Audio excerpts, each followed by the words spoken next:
बिस्मिल्लाहिर्रहमानिर्रहीम, अस्सलाम वालेकुम। प्रोग्राम मुकाबिल के साथ मैं हूं सरवत वलीम। रऊफ क्लासरा, आमिर मतीन साहब हमारे साथ मौजूद हैं। पैनेमा केस शुरू होने के बाद मुस्लिम लीग नून के रहनुमाओं के सब्र का पैमाना पहले ही लबरेज हो चुका था, लेकिन पैनेमा के फैसले का दिन करीब आते ही नून लीग के रहनुमा इखलाक का दामन भी हाथ से छोड़ बैठे। मियां जावेद लतीफ साहब वज़ीर आज़म नवाज शरीफ के दिफा में तमाम इखलाकी हदूद को उबूर कर गए। नून लीग के मियां जावेद लतीफ साहब ने जो जुबान इस्तेमाल की वो टीवी पर नहीं दिखाई जा सकती, नहीं बताई जा सकती। कभी माएं बहनें और बेटियां सबकी साझी होती थी, लेकिन अब नून लीग के अरकान एक दूसरे पर सबकत ले जाने की खातिर क्या माओ बहनों और बेटियों का लिहाज भी नहीं करेंगे। क्लासा साहब खुद भी पार्लियामेंट में मौजूद थे, इन्होंने अपनी आंखों से जो देखा वो इनसे जानने की कोशिश करेंगे। प्रोग्राम के दूसरे हिस्से में आपको बताएंगे कि सी पैक पावर प्रोजेक्ट्स, बिजली के नाम पर महंगाई का बहुत बड़ा तूफान। 25 सालों के बाद सी पैक के तमाम पावर प्रोजेक्ट सूबों को मुफ्त मिल जाएंगे। सेक्रेटरी पानी और बिजली की जानिब से पब्लिक अकाउंट्स कमेटी में इस बात का दावा किया गया। कोल पावर प्रोजेक्ट की अगर उम्र की बात करें तो वो है ही सिर्फ 25 साल।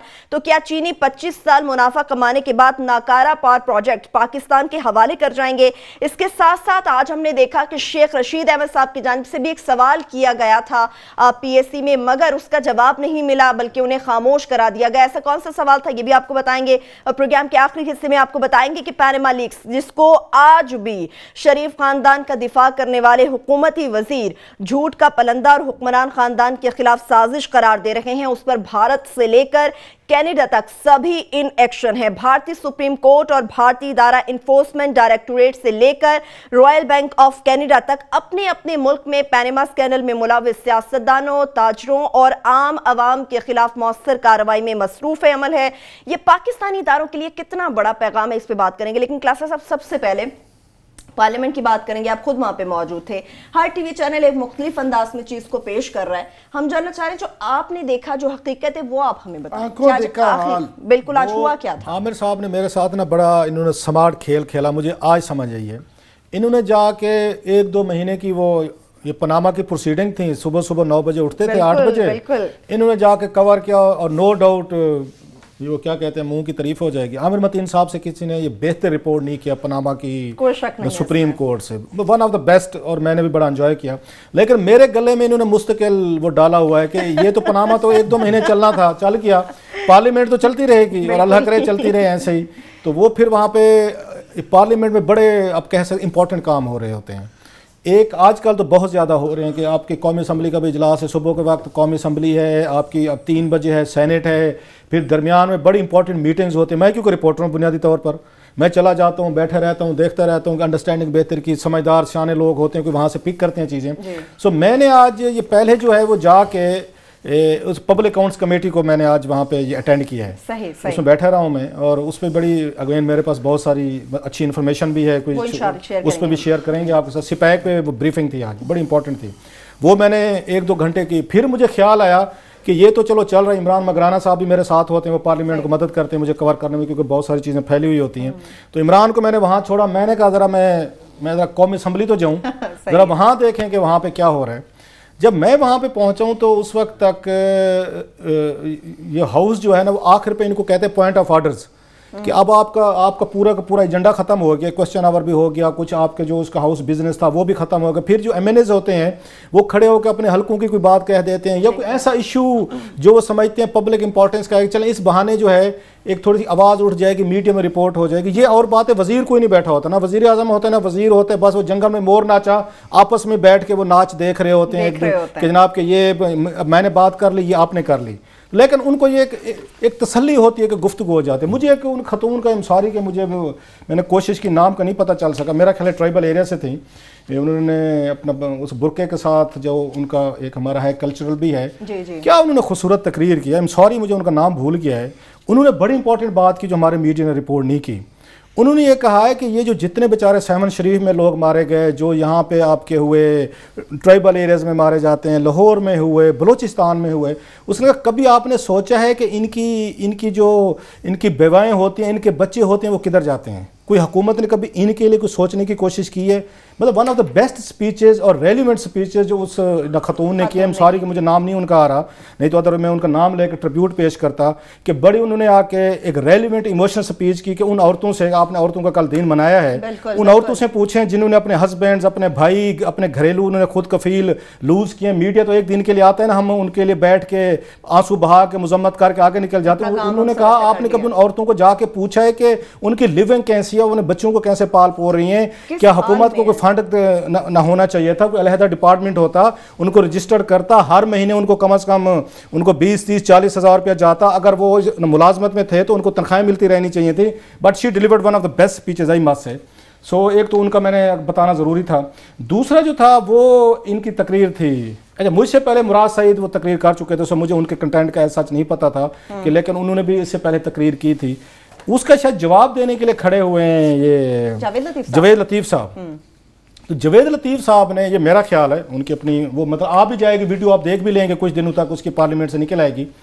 बहुत ज़्यादा चार्ज्ड और इमोशनल तो मैं नहीं कहूँगा, ऑलमोस्ट उन्होंने वहाँ पे आप कह सकते हैं अब्यूजिव उन्होंने तकरीर की है, यस उन्होंने प्रोवोकेटिव की है। मतलब आम लफ्ज़ों में कहूँ कि इतनी सख्त ज़बान MNAs इस्तेमाल करते हैं, हीट ऑफ इमोशंस में कर जाते होते हैं। उन्होंने कंपैरिजन किया इनका ये नवाज शरीफ, सॉरी इमरान खान का जो मशरकी पाकिस्तान के हालात थे, ये सारी चीज़ें इमरान के बारे में खुद उन्होंने सख्त अल्फाज के। अच्छा, वो जो नाकेद है ना, वो कहते हैं इमरान खान तो ये कहते हैं ओए नवाज शरीफ, मैक्सिमम तो ये था, बिल्कुल ओए तक वो गए हैं, ओए तक गए हैं। कोई इससे कुछ ज्यादा कोई है तो बताएं कि उसमें भी बहुत सारे हम लोगों ने और ने हमेशा कहा कि ये नहीं करना चाहिए।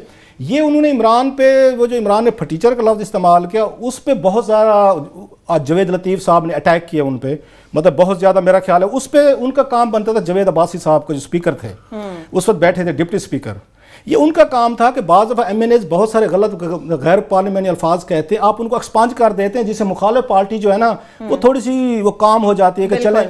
अब ये क्या करता, जावेद अब्बासी साहब वहाँ मज़े ले रहे थे, बिल्कुल चस्का ले रहे थे, ना इन्होंने उनको रोकने की कोशिश की, ना उनको कहा कि आपके अल्फाज ठीक नहीं है, ना इन्होंने एक्सपांज किया, चले ठीक है जी, you are the speaker, you have prerogative, आपने नहीं किया।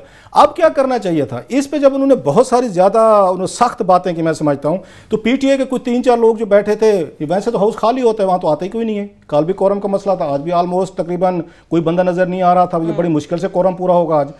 उन्होंने कहा कि हम बात करना चाहते हैं, जवाब देना चाहते हैं इनकी तकरीर का। अब जावेद अब्बासी साहब हूँ या सादिक हूँ, ये इस स्पीकर के ओहदे को, डिप्टी को नीचे लाए हैं, ये ऊपर लेके नहीं गए, जो हम पहले भी बात कह चुके हैं।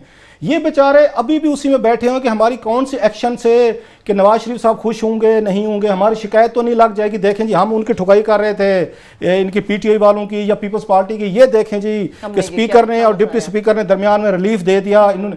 सो वो दोनों जो है, या सादिक मैं पहले कह दूँ कमज़ोर आदमी है, वो तो हमेशा से ऐसे थे।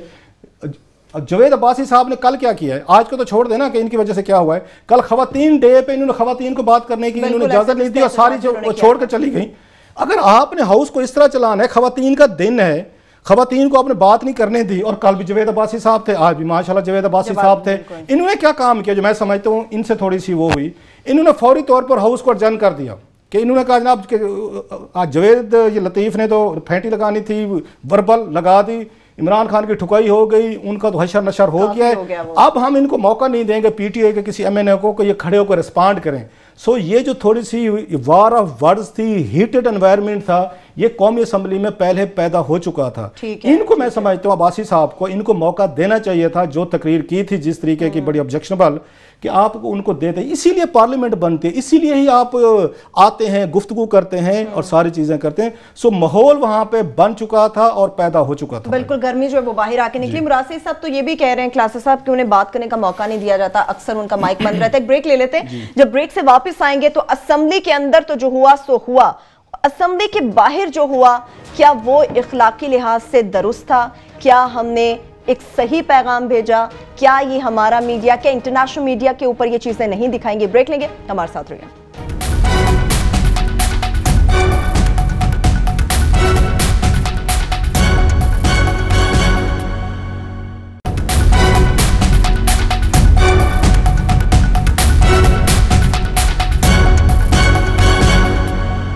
ब्रेक के बाद एक बार फिर से प्रोग्राम में हम आपको खुशामदीद कहेंगे। आज जो पार्लियामेंट के बाहर हुआ, अंदर जो हुआ वो तो क्लासा साहब ने हमें बताया, क्या इन्होंने सुना, जावेद लतीफ़ साहब ने किस किस्म की स्पीच की।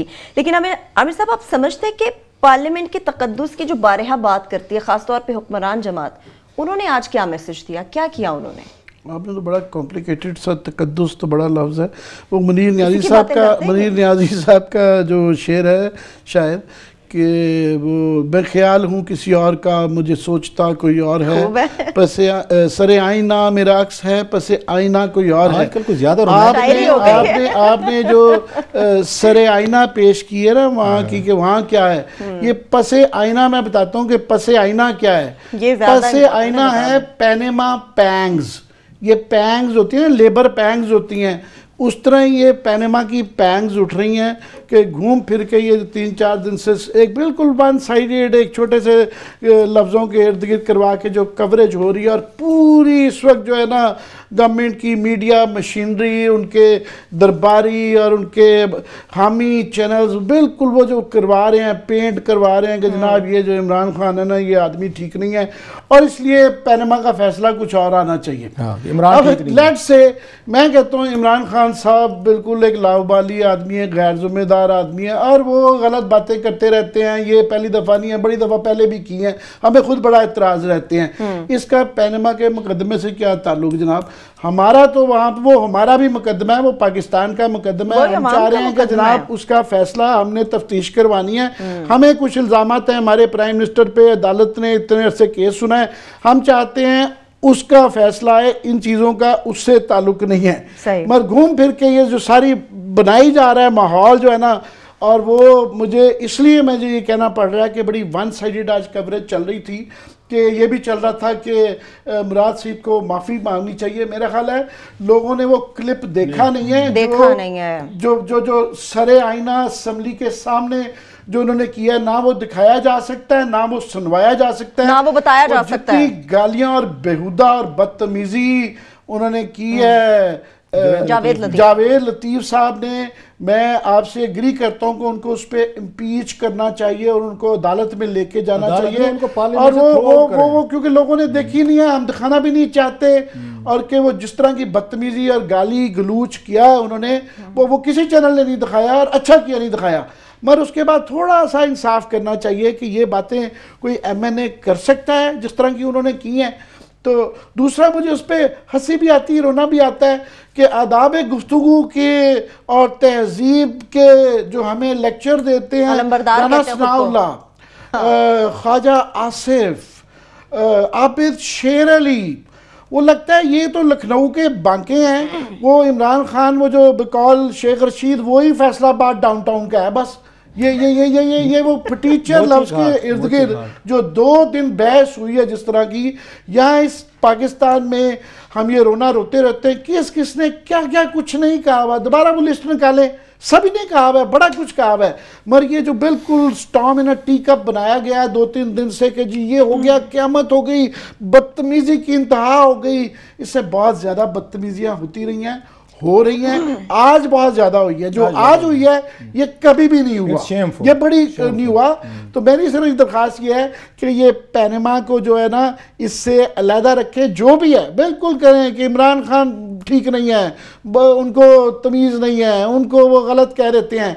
मैं जनाब अगर इससे ये आपका ख्याल है कि ये आप कोई किसी को मैसेज देना चाह रहे हैं कि जनाब ये बदतमीज़ी होगा, दड़ंगेबाजी होगी, फलाना होगा, ये इससे रुकने वाला नहीं है। ये सही है, बिल्कुल आप ठीक बात कर रहे हैं। ये पैनेमा के ऊपर हम बड़ा कुछ लेके आ रहे हैं। इसके बाद मेरा ख्याल इसी के साथ बल्कि क्लास साहब वो जो आप पढ़ दें कि अगर पैनेमा के ऊपर ये काम हो रहा होता, वो कनाडा की तफसील जरा आप पढ़ दीजिएगा। मैं सिर्फ ये बता देता हूं कि इंडिया में अगर ये पहले दिन से इस मुल्क में पिछले साल ये जब आया था हो जाता तो आज कोई किसी को इतराज ही नहीं था, हमें भी तफ्तीश की बात नहीं थी।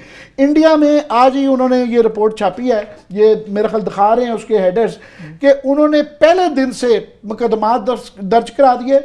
उन्होंने 10,000 करोड़ मुझे फिगर वर्क नहीं आता उनके करोड़ कैसे होते हैं, मगर मेरा ख्याल है कि 10-12 ये कोई 12-15 बिलियन डॉलर्स जो है ना पैनामा के बाद उन्होंने लोगों से टैक्स की नेट में निकलवा लिए हैं। उसके बाद उन्होंने 164 जो है ना कंप्लेंट्स और 75 केसेस दर्ज कर दिए हुए हैं।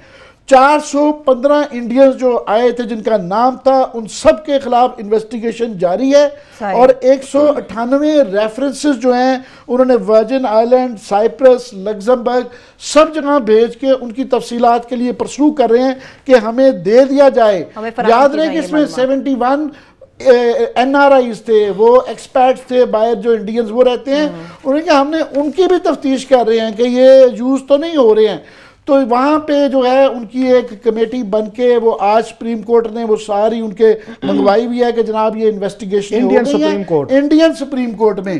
तो ये हमारे यहाँ क्योंकि ये नहीं हो पा रहा था, सारे अदारे मफलूज हो गए थे, तफ्तीश हो रही है, तो बाकी ये जो आज पार्लियामान में हुआ या ये कल परसों से चल रहा है, ये पैनामा पैंग्स है। प्लीज इसके सियासी हरकत, मैं इसको बिल्कुल इसके political angle, it's a very deliberate orchestrated move. Panama pangs से इत्तेफाक करेंगे वाकई जो आज नजर आ रहा है ना कि किसी चीज का वो कहते हैं ना कि कहीं का रोड़ा, कहीं की उन्होंने वो जो गारा और भानुमती का जो कुंभा जोड़ा। मुझे एक देहाती लतीफ़ा याद आ गया। एक वहाँ किसान था तो वो वहाँ पे हल वो चला रहा था बैल के साथ। पुराने ज़माने में बैल होते थे, अभी भी कहीं कहीं होंगे, हमने भी वैसे वो चलाए हुए अपने बाबा के साथ। तो उसकी ना वो उसकी लाइनें ठीक नहीं थी, तो कोई वहाँ से एक और बंदा गुजरा तो उसने देखा कि लाइनें जो होती हैं हल के जरिए वो ठीक नहीं हो रही। अच्छा। उसने कहा जैसे होता, उसने कहा यार तू ये जो हल की लाइनें चला रहा है ना ये सीधी नहीं है। तो उसको वो देख के कहते तू बड़ा शाना बनने की कोशिश ना कर, मुझे पता है तुम्हारे फलां रिश्तेदार की फलां बेटी किसके साथ किस सन में भाग गई थी। ये जो पैर कहाँ की बात कहाँ, उसने कहा तू रहने दे, तेरी बड़ी मेहरबानी, मुझे पता है तेरे फलां रिश्तेदार की फलां की माँ बहन किसके साथ भाग गई थी पिछले साल।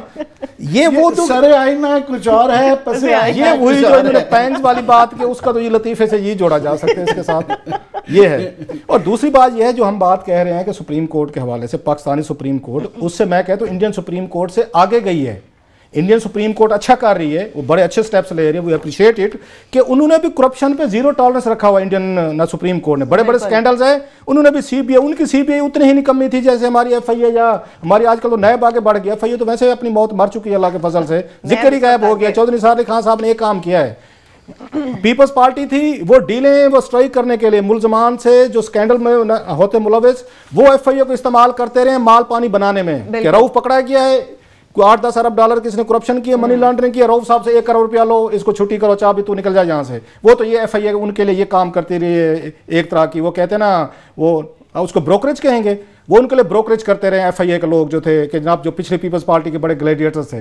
अब जो है चौधरी साहब ने वो उसका टंटे उसका निकाल दिया है। उन्हें वो कहते हैं ना कि एक और सरेकी की मिसाल याद आ गई है, एक बड़ा मुहावरा जाते जाते सुन लें। वो कहते हैं मार ना कुट आंध्र चा घुट, कि कोई मार कुट मत करें, फेंटी ना लगे, सिंपली एक यहाँ से राग दबाएं, man is dead. Chaudhry Sadiq Khan साहब ने एफआईए के साथ यही किया है, मार ना कुट आंध्र चा घुट, एफआईए इज डेड। यही जो नैब के साथ हो चुके हैं। बिल्कुल। एक हम छोटे से ब्रेक ले लेते हैं, जब हम ब्रेक से वापस आएंगे तो पैनामा केस की चूंकि बात हो रही है, पैनामा लीक्स पर जो ये मुमालिक हैं, दीगर मुमालिक हैं, भारत है, कनाडा, इनकी जानिब से जो कार्रवाइयाँ की जा रही हैं, संजीदा कार्रवाइयाँ, वो पाकिस्तानी इदारों के लिए कितना बड़ा और कितना मौसर पैगाम भी है। इसके साथ साथ पार्लियामेंट को भी डिस्कस करेंगे। ब्रेक लेंगे, हमारे साथ होंगे।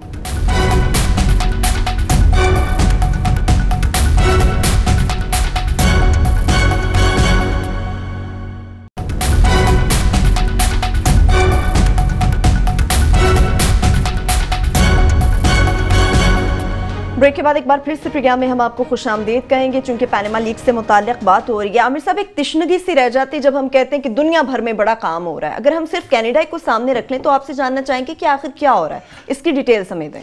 मैं बिल्कुल डिटेल्स देता हूँ, मगर मैं एक करेक्शन भी कर दूँ कि आगे मैं ख्याल हूँ किसी और का, मुझे सोचता कोई और ये नज़म पढ़ी थी। ये जो है मुनीर न्याजी साहब की नहीं है, ये जनूबी पंजाब के बड़े अच्छे शायर हैं।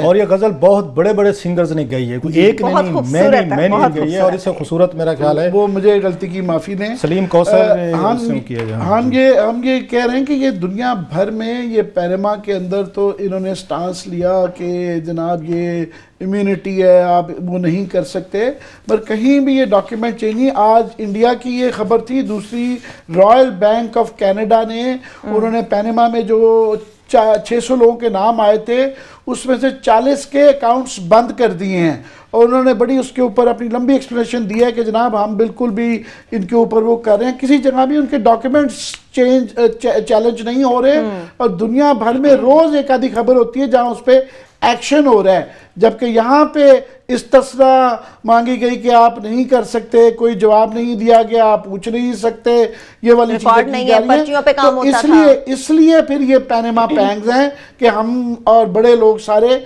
और दलिया जो है वो तफ्तीश, सिर्फ तफ्तीश मांग रहे हैं और कुछ नहीं। बिल्कुल सही बात है। जिस तरह से क्लासेस साहब आप सुप्रीम कोर्ट के किरदार के हवाले से भारतीय सुप्रीम कोर्ट की पाकिस्तानी सुप्रीम कोर्ट से मुताल्लिक बात कर रहे थे, इनकी कारकर्दगी और इनका काम करने का तरीका अवाम किस तरह से इनकी तरफ देख रही है, ये भी हमें बताएं, और साथ में ये भी जानना चाहूंगी उन खातून का कुछ मालूम हो सका कि उनका नाम क्या था? बिल्कुल, जिनकी तकरीर की आप तारीफ कर रहे थे। हमने उनके जिम्मे लगाया था, मैंने इमरान मकराना जो है हमारे साथ रिपोर्ट करते हैं वो, और मेरे प्रोड्यूसर साहब ने भी, वो नईमा किश्वर साहबा हैं, सही नईमा किश्वर जी, वो JUI के हैं, और बड़ी अच्छी उन्होंने आज तकरीर की, बड़ी रेलिवेंट। हमारे मीडिया को चाहिए, जो रिपोर्टर हमारे जाते हैं, कि फॉर गॉड सेक इस तरह के इश्यूज़ को उठाया करें, इनको भी इंपॉर्टेंस दिया करें कि यहाँ पे आपके सैकड़ों वो जो हैं वो आपके यहाँ पे औरतें बेवा हुई। सबसे जो मुझे अच्छी बात लगी ना उनकी, उन्होंने कहा कि आप ये नहीं देखते कि बम धमाके के बाद हम तो मजम्मत करके चले जाते, कितनी जिंदगियां बच्चे यतीम होते हैं, कितनी औरतें बेवायां होती हैं, उसके बाद उनकी जिंदगी कैसे गुजरती है, नो बॉडी नोज। ना हुकूमत ने कभी इस पे बात की है,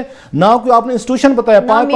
5-10 लाख देने से नहीं मसले हल होते वक्ती तौर पर, आपको इनके लिए अलहदा कोई ब्यूरो बना के अब मुस्तकिल एक पैकेज रखना चाहिए इन बेचारों को, यतीमों को, इन बेवाओं को। इनको मुसलसल 40,000 50,000 इनके अकाउंट में जाना चाहिए, उस खतून के अकाउंट में जिसके होती है। ये मेरा ख्याल बड़ा रेलिवेंट आज उन्होंने सवाल उठाया नईमा किश्वर साहबा ने। एज यूजुअल हमारे मीडिया के लिए खबर नहीं थी, क्योंकि इसमें जूस नहीं है, इसमें वो नहीं है। मैं बात हूँ इस पे, इसलिए हम उनको अप्रिशिएट भी करते हैं और तवक्को रखते हैं कि वो फ्यूचर में ऐसे इश्यूज को अगर उठाते रहें, और कोई उठाए ना उठाए, मैं बैठा हूँगा, सुनूंगा, यकीनन हम उनको यहाँ पे लेके आएंगे।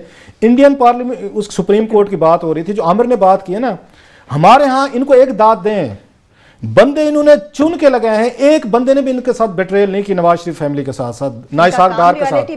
वहां पे रॉयल बैंक ऑफ कनाडा ने अगर उनको अपने अकाउंट सीज किए, यहाँ गवर्नर स्टेट बैंक ने और उनका डिप्टी जिनका नाम आया था, आपको पता है वो फैसल बैंक से रिलेटेड मनी लॉन्ड्रिंग में उनमें नाम आ रहा था, उन्होंने डट के कहा जी हम तो कुछ नहीं कर सकते। जो रॉयल बैंक ऑफ कनाडा ने कैसे कर लिया भैया? दुनिया भर में ऑलमोस्ट बैंकिंग प्रैक्टिसेस ऑलमोस्ट 19-20 फर्क से एक ही है ना। इनको दाद ने नैब चेयरमैन कैसा इन लोगों ने चुन के लगाया, वो सुप्रीम कोर्ट के आगे वो जेल जाने के तैयार हो गया है, अपने आप को डिसमिस कराने के लिए कमर जमा चौधरी तैयार। इनकी मर्दम शनासी की दाद दे नवाज शरीफ साहब की और जरदारी साहब की, कि कैसा कमर जमा चौधरी लेके उसने कहा मुझे जेल भेज दे। सुप्रीम कोर्ट के आगे डट के खड़े होकर, टैंक के आगे जैसे बंदा खड़ा हो जाता है वहां के आए, मुझे आपने रोंदना है, कुचलना है,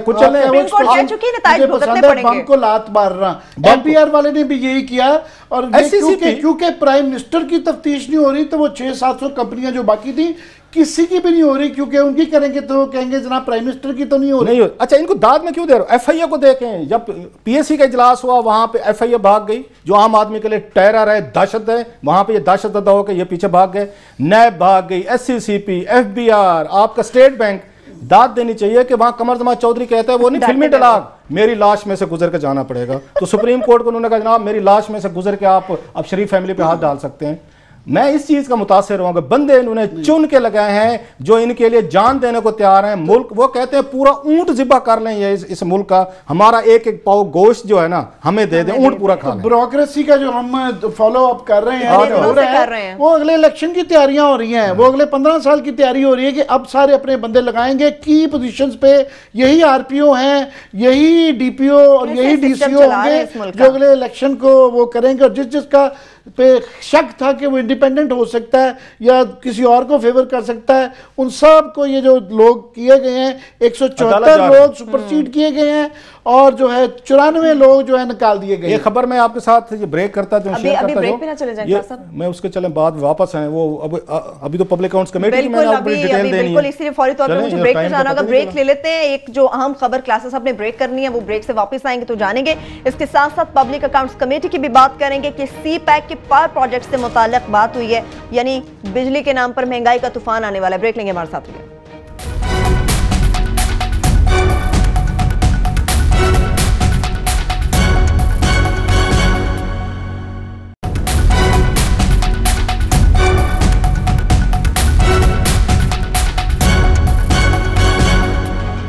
ब्रेक के बाद एक बार फिर से प्रोग्राम में हम आपको खुशामदीद कहेंगे। पब्लिक अकाउंट्स कमेटी से मुताल्लिक तो बात करेंगे कि आखिर सी पैक के जो पावर प्रोजेक्ट्स हैं वो बिजली के नाम पर महंगाई का तूफान किस तरह से, लेकिन क्लासेस साहब ब्रेक पर जाने से पहले आपको खबर कह रहे थे जो ब्रेक बड़े मुख्तसर से उसको फॉलो अप हम अगले हफ्ते करेंगे, क्योंकि ये प्रमोशन वाला स्कैंडल है, ये चलेगा अल्लाह के फजल से। बहुत सारे लोग अदालतें जा रहे हैं। बड़ी खबर ये है कि ये बुरहानुल इस्लाम साहब ब्राज़ील में जो पाकिस्तान के एम्बेसडर हैं, उन्होंने आज सुप्रीम कोर्ट ऑफ पाकिस्तान में केस अपना फाइल कर दिया है। उन्होंने उसके खिलाफ वो जो CBS है, वो क्या सेंट्रल जो बोर्ड है उसके खिलाफ, और साफ ज़ाहिर है उसमें फॉरेन ऑफिस पे उन्हें बड़े इल्ज़ामात लगाए थे। सो ये मामला सुप्रीम कोर्ट पहुंच गया है, वहाँ पे भी अच्छी खासी चीज़ें बह रहेंगी, मैंने इतना बता दूँ, और हम इसको फॉलो करते रहेंगे। बड़े बड़े स्कैंडल्स आ रहे हैं, और फवाद का भी रहता है, अभी उनसे वर्जन लेके हम उसको लेके आएंगे।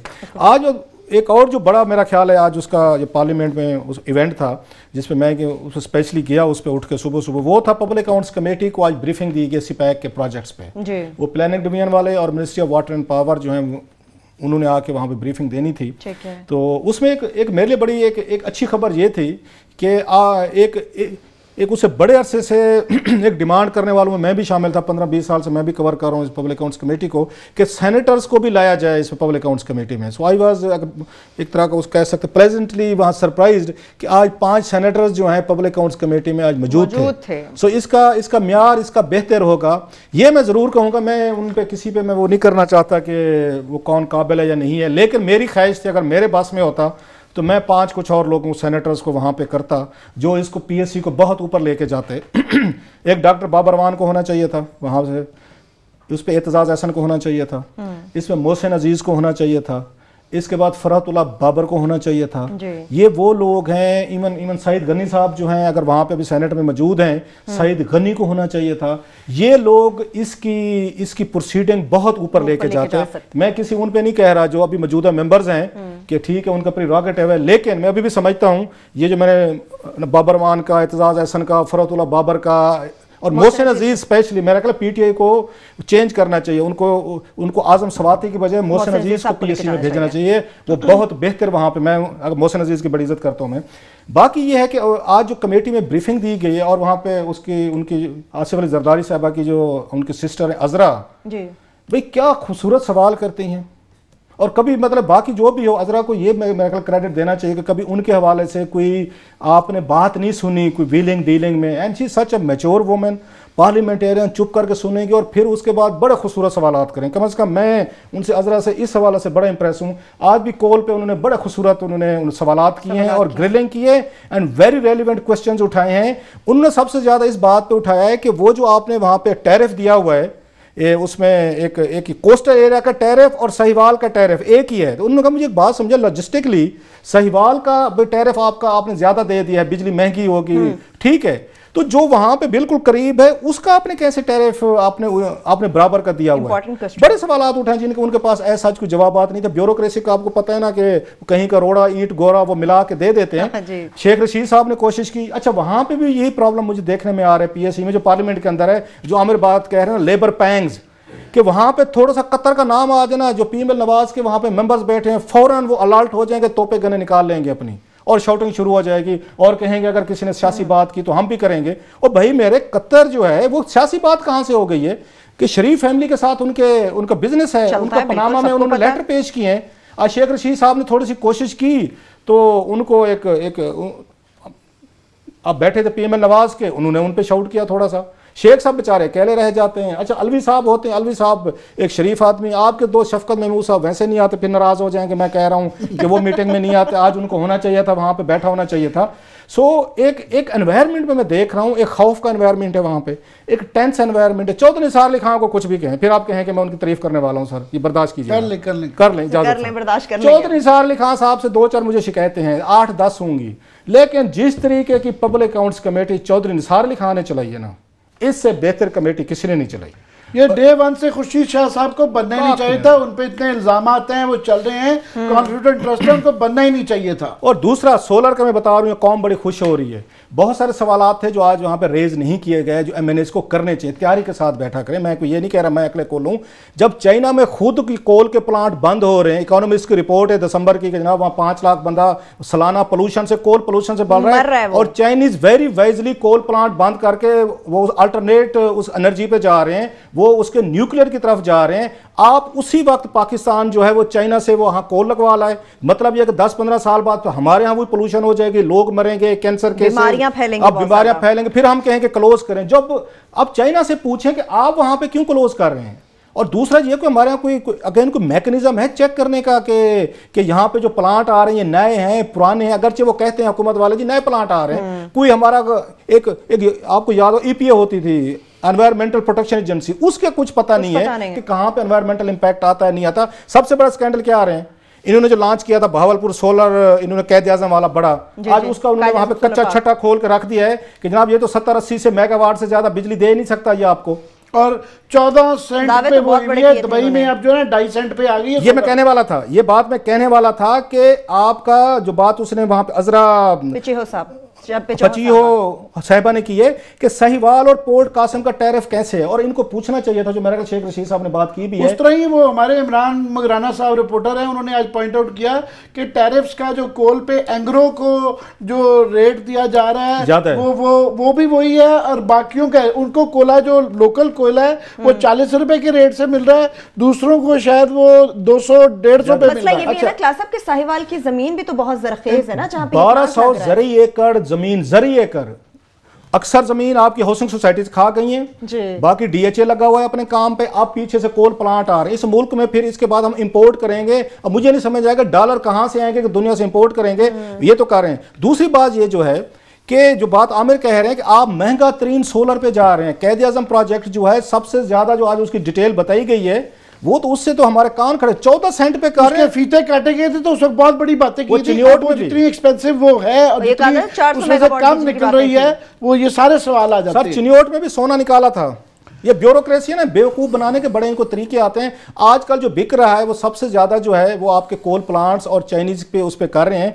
और मैं मादरत के साथ कहता हूं, मैंने जाना हो तो मुझे उठा के बहर ही ना फेंक दे, जवेद लतीफ को तो बहर इन्होंने फेंकना नहीं है, मुझे पीएससी से उठा के ना फेंक दे, लिहाजा मैं थोड़ी सी डर के ताकि मुझे आने दें। मैं कहने में हर्ज नहीं है, ये तैयारी करके नहीं बैठते, सबकी बात नहीं कह रहा, 3-4 बड़े अच्छे भी हैं। और जो सेनेट से मेरे दोस्त हैं बगैर नाम दिए, उसमें मुशाहिद हुसैन साहब हैं। मुशाहिद हुसैन साहब अगर फेयरनेस के साथ इसको देखना चाहें तो बड़ा अच्छा चला सकते हैं, लेकिन मुझे मुशाहिद हुसैन साहब में वो इधर हंसी उधर लतीफ़ा उधर वो करके वो, क्योंकि उन्होंने शायद सेनेटर बनना है अगली दफा, अब वहां से नून लीग से बनना है, लिहाजा अच्छा ऐसे आज मैंने देखा राना तनवीर साहब आए हुए थे, राना तनवीर साहब ने सवालात अच्छे किए, उनको किसी ने लिख के दिए, लेकिन अच्छे सवालात किए राना साहब ने। लेकिन मैं फिर भी कहूंगा कि सेनेट चेयरमैन साहब रिव्यू करें अपनी लिस्ट पे, और वो कुछ जो मैंने नाम पर, ये नहीं कि मैं ज्यादा समझदार हूं, लेकिन मैं उन लोगों को मैंने देखा हुआ है, वो पब्लिक अकाउंट्स कमेटी की प्रेस्टीज को बढ़ा सकते हैं, ऊपर लेके जा सकते हैं। और दूसरा हैरासमेंट वाला खौफ वाला माहौल, खुर्शीद शाह साहब डरे हुए बैठे हैं, उनको थोड़ा सा दबका देता है कि पीएमएल नवाज का एक एमएनए इस साइड से, वो डर जाते हैं, एक एमएनए उधर से देता है, वो डर जाते हैं, वो मुका पे चल रहे हैं। पब्लिक अकाउंट्स कमेटी जो है, आज मैं उनकी तारीफ कर रहा हूं ना बैठ के, 5 साल हो गए, चेयरमैन तो नहीं है ना, इवन नदीम अफजल चांद भी बेहतर चेयरमैन थे, इनसे कोई दबका शबका दे देते थे, कोई बातचीत कर लेते थे। खुर्शीद शाह साहब भी पब्लिक अकाउंट्स कमेटी को धड़ाम से नीचे ले आए, ये बहुत बड़ा फोरम था, बहुत बड़ी कमेटी थी। और मैं अब इतना कह सकता हूं कि बिजली तो मिलेगी आप लोगों को, लेकिन जितने महंगे कॉन्ट्रैक्ट हमने किए हैं चाइना के साथ, जैसे मेरे ड्राइवर की 1 महीने की 18,000 रुपए उसको मैं तनख्वाह देता हूं, 16,000 उसका बिल आ गया, गंजी नहाएगी क्या और नचोड़ेगी क्या। जो वहां ब्रीफिंग दी गई है और जिस तरह के ख्वाब दिखाए गए हैं वो पब्लिक अकाउंट्स कमेटी के मेंबर भी उससे मुतमिन नहीं थे। और जी बिल्कुल आपने कह दिया चीन हमारा यार है, उस पर जान भी नसार है, मगर खुदा के लिए ये ट्रांसपेरेंसी रख लें। इसके साथ वो स्टोरी रहेगी। आज साथ में खुरम हुसैन साहब ने आज डॉन में बड़ी जबरदस्त वो की हुई है कि ये सुना है कि जनाब ये इंडस्ट्रियल जोन जो बन रहे हैं वो चाइनीज एन्क्लेव होंगी, उसके अंदर उनके अपने ही इलाका होगा, उनकी अपनी वो होगी। ट्रांसपेरेंसी नहीं है, हमें नहीं पता। अब चाइना में जरूर जो इंडस्ट्रियल जोन बने हैं उन्होंने चाइना की मेन ग्रोथ के अंदर उनका रोल है, मगर यहाँ पे एन्क्लेव बनाने के मुतालिक हमें बहुत सारे सवाल चाहिए। सीपैक को ओपन अप करें, हमें इन सारे सवालों के जवाब चाहिए ताकि हम स्क्रूटनी कर सकें, अपने मफादात को वॉच कर सकें। सियालकोट और गोजरावाला और आपके फैसलाबाद के गुजरात इनके मैंने खुद सुना है चेंबर्स के सदर को, उन्होंने कहा जनाब आपने कोई बैठ के सिपैक पे हमें एतमाद में लिया, हमारी एक्सपोर्ट पहले गिर रही है और चाइना हमारे जरिए कर रहा होगा, हमें नुकसान होगा। ये उनके चेंबर्स के सदर ने कहा, उनसे बात करें। तरफ से आ रहा है कि सिपैक के हवाले से एतमाद में नहीं लिया गया। इसके साथ ही प्रोग्राम अपने अख्ताम को पहुंचता है। अपना बहुत सा ख्याल रखिए। खुदा हाफिज़।